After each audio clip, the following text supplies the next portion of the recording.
So whenever I go on a date, so at some point, at some point, I know that the person in front of me usually asks me, "So what did you do during your PhD? What was your PhD about?" So guys, I'm gonna show you the official title of the work. You don't need to read it. It's very long. It's very technical. If I say this to her, normally it's the end of the conversation. Maybe we switch to, I don't know, talk about the weather or something. So over time, I come up with a better sentence. So I say I play billiard with electrons. At this point, if she's curious enough and probably brave enough to ask follow-up questions, then what happens is I get all excited, like tonight, because I can spend the next few minutes to talk about how I set up this game and I ended up playing with electrons. So let's dive in. Imagine this situation where you shoot these two balls together at the center of the table. What's gonna happen? There's no really magic here. So basically the balls bounce off to different directions.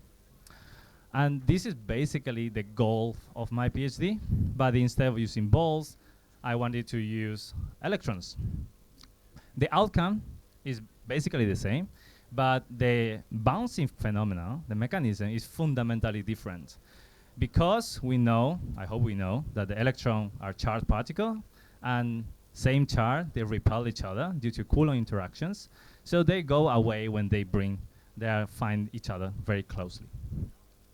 So my supervisor back then basically convinced me to spend the next 4 years of my life to do this experiment, prepare it in a piece of silicon, like a semiconductor material, and see what happens. At the end, I did it, but wasn't easy. It required a few extra ingredients and extra tricks. So for example, we needed to, how can we control and manipulate one electron at a time? Also, we needed to find a way to direct this electron, to tell them where to go. For that, we use something called a quantum rail, but basically these are like a highway for electrons to guide them to the center. Talking about transport, we need something to propel them, to move them across. For that, we use something called a surface acoustic wave. So this is basically like a vibration or like a mini earthquake that travels on the surface of a material. And every minimum here you can see can trap the electron and move them across the device. All right, so I introduced several new concepts. So let's break it down, go step by step. First question, how can we trap an electron? So let's start with a box full of electrons, a lot of them. And the target here is actually to squeeze it in all 3 dimensions to have it so tiny that only one electron fits there. And we normally call it quantum box, or for technical audience, quantum dot. Let's start with the first dimension, vertical. How can we do that? Actually, there is a very convenient way to do it, which is stacking different semiconductor material, like here. And at the interface, I highlight here, what happens, you will find like a sea of electrons, like many of them, that can move freely in plane, but they cannot move vertically. So this is why we call it like a 2D sea of electrons. Okay, so 1 dimension off, so we need 2 more to go. The trick we're gonna play now is actually put a metal gate on the surface, and we apply some negative voltage. So this what happens is create an electric field, and the electric field will repel the electron underneath. So you can imagine it's casting a shadow of like a region without electron. And the interesting thing is the shadow, the shape, depend on the geometry of the metallic gate. Now, if you're smart enough and you put like a special arrangement of this gate, what you can create is kind of this circular dots or circular area where it's so tiny that only one electron fits there. And this is what we call the quantum box or quantum dot. In real life, we also put a sensor nearby that in order to detect them, to count the electron. But I'm gonna skip it for tonight. But let me show you a real picture of this kind of device. So here we are. So this Y pattern, there's basically a metallic gate, and here I highlight where the electron is there. If you look at the scale bar, they are tiny, they are nanometer scale. And using the same trick, we can create this kind of quantum rail or channel where the electron will go. By this point, the electron is static, is sitting there waiting. We need something to move them, to propel them. So how can we move them? And here is where the surface acoustic wave enter in the game.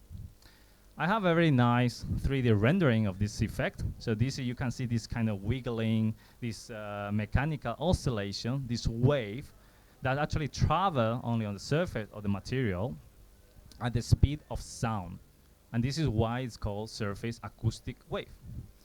To generate it, we usually use some fancy device called a transducer, but basically it's converting oscillating electric signal into oscillating mechanical wave due to piezoelectric effect. But the point here is actually, if we look at the profile of this kind of wave, is that this minima can trap the electron. And once the electron is trapped, the electron will follow it, and you will travel across the device. So now if we put everything together, let's play a transport game. So we can put this dot, the source quantum dot on the left-hand side. We can put the copy-paste version on the right-hand side to catch it. We prepare the electron. We send the surface acoustic wave. It will get trapped. It will travel along the channel. And now in the receiver dot, we put a big barrier there, and we can catch it. And then we can measure what happened. So we lost one electron on the left-hand side, but we got the extra on the right-hand side. And this is how we know that we transported the electron. To play the billiard version is, again, copy-paste to the bottom. And here I show a very fancy device. It have two sources on the left-hand side, and then two receiver on the right-hand side. And in the middle, you have this kind of fancy highway that are merging, where at the intersection, these electrons meet each other. So if, for example, the electrons feel each other, they interact. So what you will find out is that at the end, we will catch always one electron at the top and one electron at the bottom, because they repel each other. If that doesn't happen, so sometimes we will get two at the top or two at the bottom. Anyway, so long story short, 4 years goes, and then I prepare all this, do the experiment, all the statistics, all the stuff, and I got just few data points. And the details are not important here, but the most important is that I found a peak.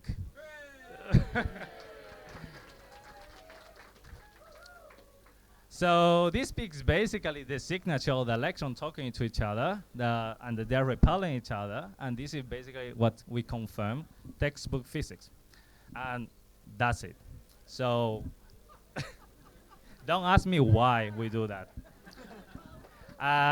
Yeah, so that's it, and I hope you learned something tonight. Feel free to ask me a question later on, but let's not talk about the weather.